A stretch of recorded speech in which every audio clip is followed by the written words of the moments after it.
Жас ұрпақты жан-жақты етіп тәрбиелеу үшін алдымен оларды кітап оқуға үндеу керек. Адамды адам еткен кітап, адамзат еткен кітапхана деген Әбіш Кекілбаев кеше ғана кітапханашылар күні аталып өтті. Дәл қазір республикалық деңгейде қолға алынып, дәстүрге айналған бір ел, бір кітап іс-шарасынан дайындалған материалды тәлім айдарынан тамашаласақ.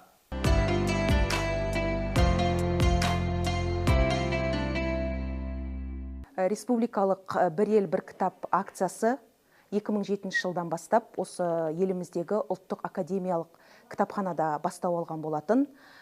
Биыл балалар жазушысы, балалар әдебиетінің классигі Бердібек Соқпақбаевтың 100 жылдығына орай, яғни бір ел, бір кітап акциясы жыл таңдауы 2024 осы жазушының туындылары, яғни таңдалынған болатын.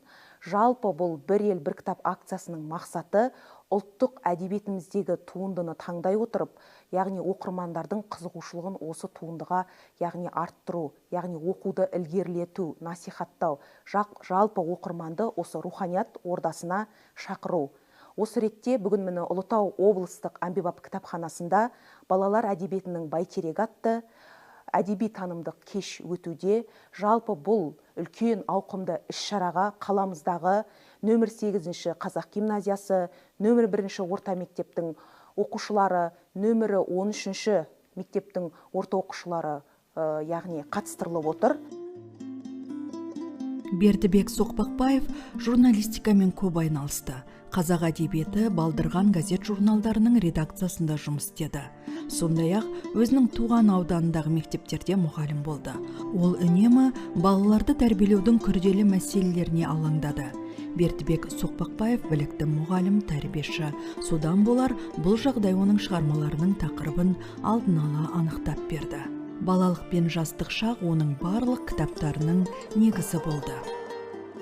Оқу бағдарламасында біз Бердібек Соқпақбаевтың «Шал мен бала» деген шығармасын төменгі сыныптарда оқытса, ондағы негізгі тақырып тәрбиеге байланысты.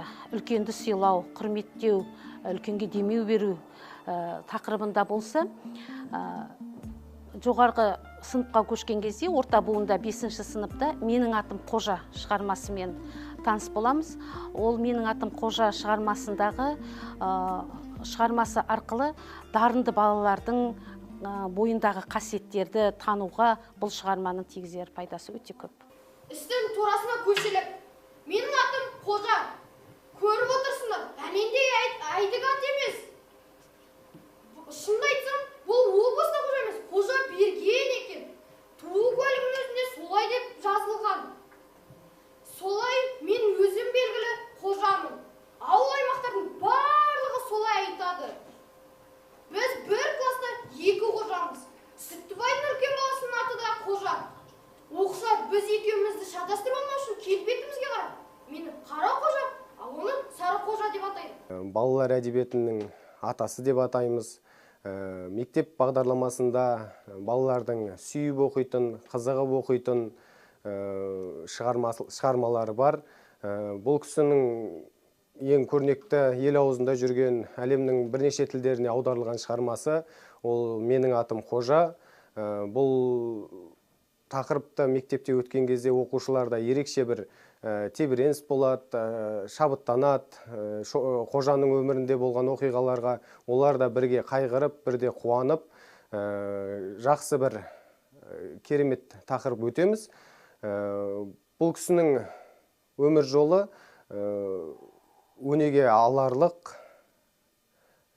Жастайынан ерте жетім қалса да, ол өмірдің қаншалықты қиындықтарын, зардабын шексе де, ол ешқашан мойымаған, сол өмірде көрген қиындықтарын кітап беттеріне, жазбаларға жазып, балаларға ұсынып, қазақтың сол кездегі өмірін, ауыл өмірін, қиыншылықтарын, зардап шеккен жағдайларын жақсы жеткізе білген. Бұл кісінің 100 жылдық мерейтойы атап өту керек, ЮНЕСКО көлемінде де аталып өтіп жатыр. Бұл жазушылар үшін, ел ағалар үшін, қазақ елі үшін өте керемет оқиға, жағдай деп ойлаймын. Бұл кісінің аты аталып, әлі күнге дейін шығармалары өзекті қалпында қала береді деп ойлаймын. Жазушының өміршең шығармалары бірнеше буын ұрпақты тәрбиеледі. Менің атым Қожа арқылы талай жас өскін ізгілік пен керағарлықтың, еркіндік пен ерліктің арасын айырып өсті. Қайталанбас ғажап шығармалар жазған Соқпақбаевтың оқырманы өте көп. Басқа шығармаларын былай қойғанда жазушының Менің атым Қожа повесі көзінің тірісінде әлденеше рет қайта басылып, қазақ балаларының сүйікті кітабына айналды. Қазір Нарынқол ауылындағы бір көше, бір мектеп Бердібек ағаның атымен аталады. Жалпы болашақта кітапханамыздың қабырғасында әлде де үлкен ауқымды іс-шаралар өткізу жоспарда бар. Міне кеше ғана осы қазақтың сұңқары Сәкен Сейфуллиннің 130 жылдығына орай біздің кітапханамызда үлкен ұлылыққа тағзым, өзіңмен сырласады ұрпақтарың атты іс-шара өтті. Жошы ханның 8 жылдығына орай тарихи сағатымыз өтті. Жалпы жылдың соңына дейін осындай мәнді де мағыналы тағылымды іс-шаралар өткіземіз деген жоспарда бар. Барлықтарыңызды рухани ордамызға шақырамыз.